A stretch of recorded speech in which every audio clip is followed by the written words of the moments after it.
So we sit down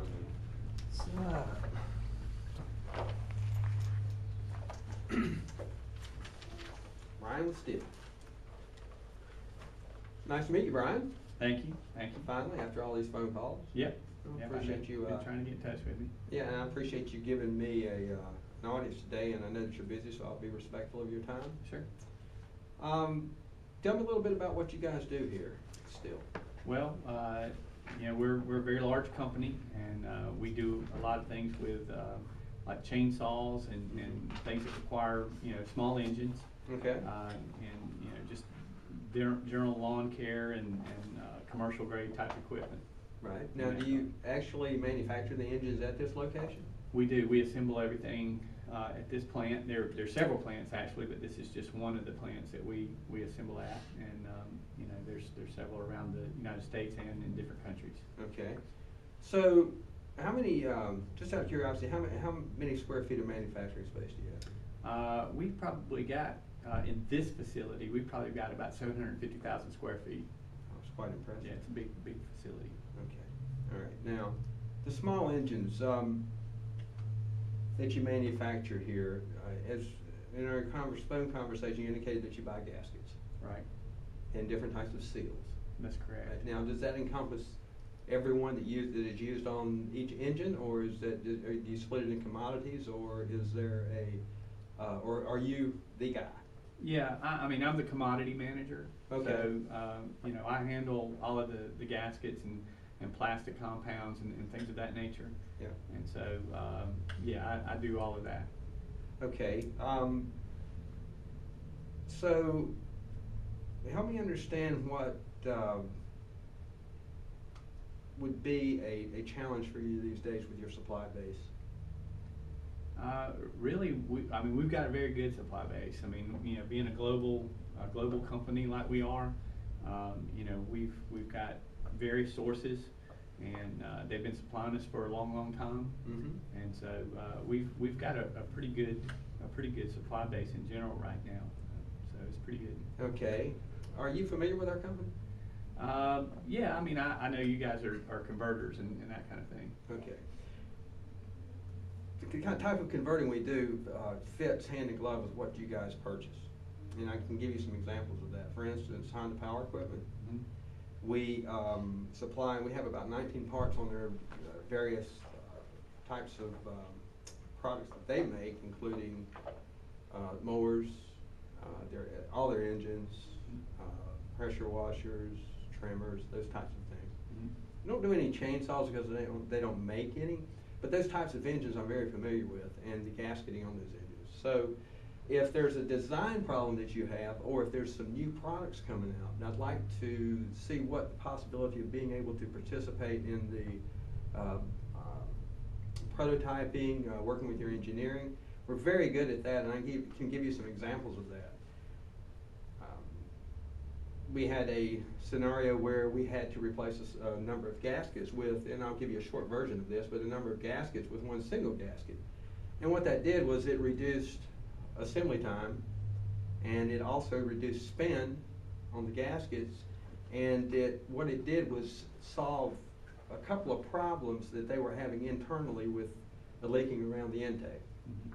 So we were able to work with their engineering, which we did, and supply prototypes and trial builds, and get the product approved. So, the long story short, it was a win for both companies because we picked up a new part, which is nice for us, and we reduced their spend and the number of parts that they buy. So what we did was reduced their orders and their SKUs, and we also reduced our cost.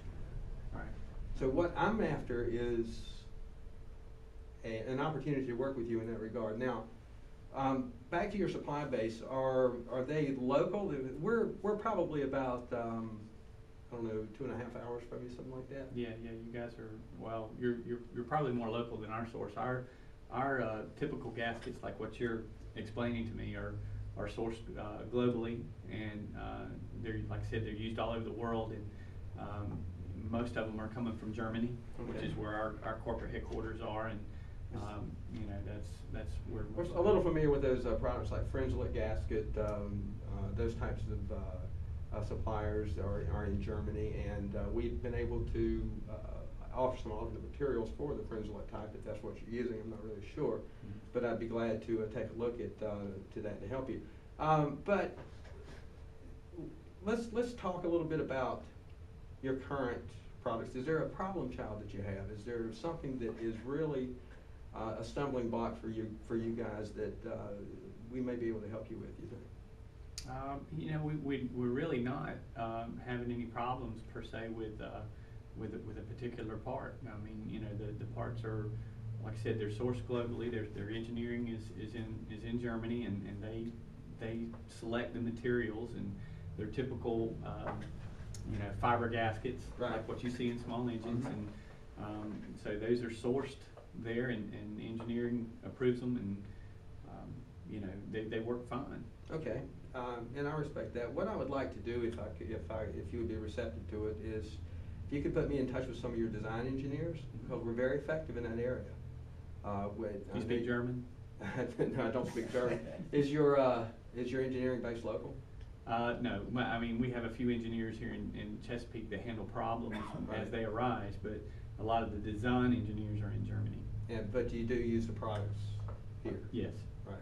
And so what would be the conduit to work with German engineering? Well, I mean, you know, they're all about design, and you know, I can certainly give you, you know, the lead engineer's name over there, but they do product development and that kind of thing. The engineers that we have here locally are more concerned with when problems come up. Okay. You know, with existing parts, those are the guys that handle that, because we need a quicker turnaround when we're having a problem.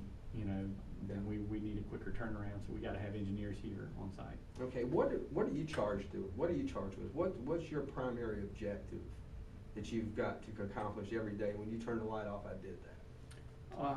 Well, yeah, that's a good question. I think that we have to, you know, we have to get a good product in here. We have to make it work, and we have to make sure that the parts that we get them quickly, and we have, you know, get them out the door.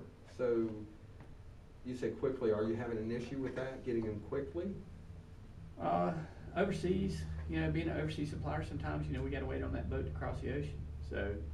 Well, here's what we do for some of our customers is that we'll stock product on the shelf so that we can ship it within 24 hours. We have a number of people we do that with. Caterpillar, we ship daily. I'm sure you're familiar with them.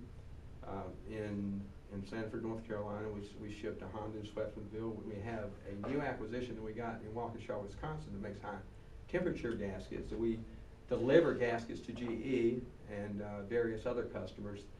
So we're in deep with a lot of the supply base for those types of gasketing materials, such as Interface Solutions. We use Interface on our gaskets. Well, good. So we have a very good relationship with them, and since we have our new location in Waukesha, Wisconsin, we have even better relationship with them now. So if you're receptive to it, could you give me some parts to work on, or let's take a look at something that you might again, if it's something you're having an issue with, we'd like to offer solutions to problems. Yeah, we can give you a couple of parts to take a look at and benchmark for us. Okay, and the engineering contact, you'll see if you can, but the local supply-based engineering is no design? No design. It's all just, you know, problem solving on this end. All right. Anything else you can think of that would make this a good, something we could start off with, that something you could give me to look at? Flat parts with red ribbons on them would be nice. Trevor, you're a tough nut, dude. What do you think was the problem? There wasn't a problem.